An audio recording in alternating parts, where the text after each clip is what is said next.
I'm here with Chris Kwant at the Media for Me conference in The Hague, and Chris has been telling me about the amazing widescreen project, which to me sounds like and looks like a combination of a digital newspaper, digital community notice board, which is on the streets, in libraries, in shops and on the internet. Yes. And it's all published by organisations in the city. Have I got that right, Chris? You got that right, yes. That's a good translation. In Dutch we call it digitale muurkrant, but I think public digital news board is a good translation. So how does it work in terms of people putting up content, and then where does it get displayed? Putting up content is very easy. Anybody who can copy and paste with, like say, Word, they can use it. It's a very friendly, user-friendly application. You have a login, you have a password, you go on, and then you can put it and press on publication, and then it's been published within your own digital newspaper. You can also send it to existing websites and stuff like that. We hand out accounts on this software basically to any grassroots organization or organization that has, you know, a sort of that's looking to serve the Dutch, the Hague community. And this is owned by the city, but they don't control the content? No way. We don't control the content in any way. We give out, we own this software, we developed, we paid it for the development of the software. We're actually still developing on this the software to make it even more up to date. We hand out, we give accounts and said, now it's your responsibility, you're responsible for any content. And another funny thing is that the city itself use it within the city hall, and we also put messages on it so that the people in the neighborhood can decide whether or not to take over, because that's very easy. You don't have to write any message yourself. You can look at in the database and you see a message and say, well, this is interesting. Just think on it, click, and it's yours. And different content can go up on different screens in different locations? Yes, yes. It basically on the back side, it's on the server side, it's one application. And we have like 170 widescreens now at the moment.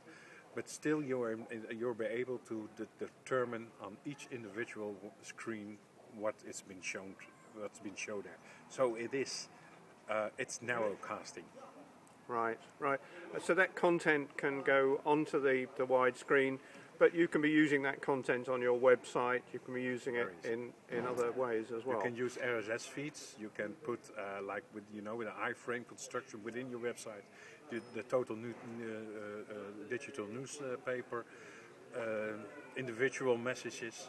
It's not only messages written and pictures. It also carries. It can carry videos. So it's also a sort of a small local or narrowcasting television channel. And I think you said that you're now looking to share this or license this to other organisations. Yes. What's the sort of costs involved in that? Well, what we're looking for is not to make any money out of, make a profit out of selling it to others. What we're looking for is co-ownership, sharing the cost for maintenance, to keep up the server running, keep up the internet connection running, and developing on the application together. So what we're looking is just I think it will be small amounts of money. And the more people, the more organizations, the more city councils are linking up, the lower the cost will be for anybody else. So the server side and the software license cost is fairly low, kind of in hundreds rather than thousands. Yes. But then you've got to pay for the screens. But those are basic kind of 42-inch. 42-inch. At the moment, we buy 42-inch for like 450 euros ex VAT. Well. We asked several suppliers to come up with the best deal, and then we picked that deal. And it doesn't have to be the latest, the newest model, because basically you use it as a monitor. So and you need a small computer. You need a small computer, and we need to install specific software on that computer. and we can make that downloadable, so the people can download it themselves and configure this small computer. You stick the small computer on the back of the screen, look it up and link it up on the internet, and you're ready. So in the UK, we're about to start some neighbourhood challenges, lottery-funded neighbourhood areas, lots of encouragement from government to experiment with social media at local level. So if a city or a group in a neighbourhood was interested in this, they could talk to you about a pilot at kind of relatively low cost to experiment with that. The only thing we need to do, if it's going into the UK, or I talked this morning to a lady from India, we need to have to come up with an English version of our software, because on the user side it's all in Dutch. Okay. So I think we need to spend some money to come up with an English translation, so make an English version. So a little bit of upfront investment on that. Yes. And after that, actually, this is what we call on city councils. If you're really interested in promoting local media, just not invest in programs itself, invest in an infrastructure. And this piece of software and this server is an excellent piece of infrastructure, because we're using the internet, so there's no limitation on how many people or how many screens you can put up.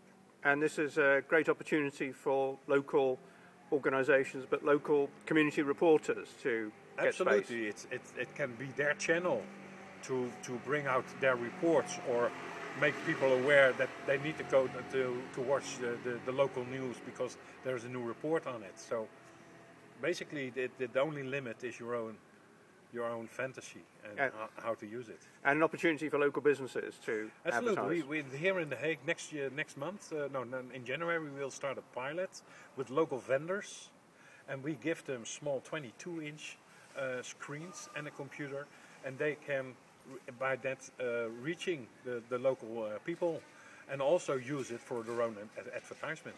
Because those small businesses, they don't have the money, to advertise on the big mainstream media and stuff like that. So they don't advertise at all, but they can use it in this way. So it's not only strengthening, connection within the community. It also strengthens, I think, local businesses. So, and the city gets a lot in return, because the more the people communicate among themselves, the better you can tap into that with your information and stuff like that. So it's a win-win, triple win. So it could be cost savings for local authorities as well. Absolutely. So if they look for funding, look at your own budgets on communication and put it in on a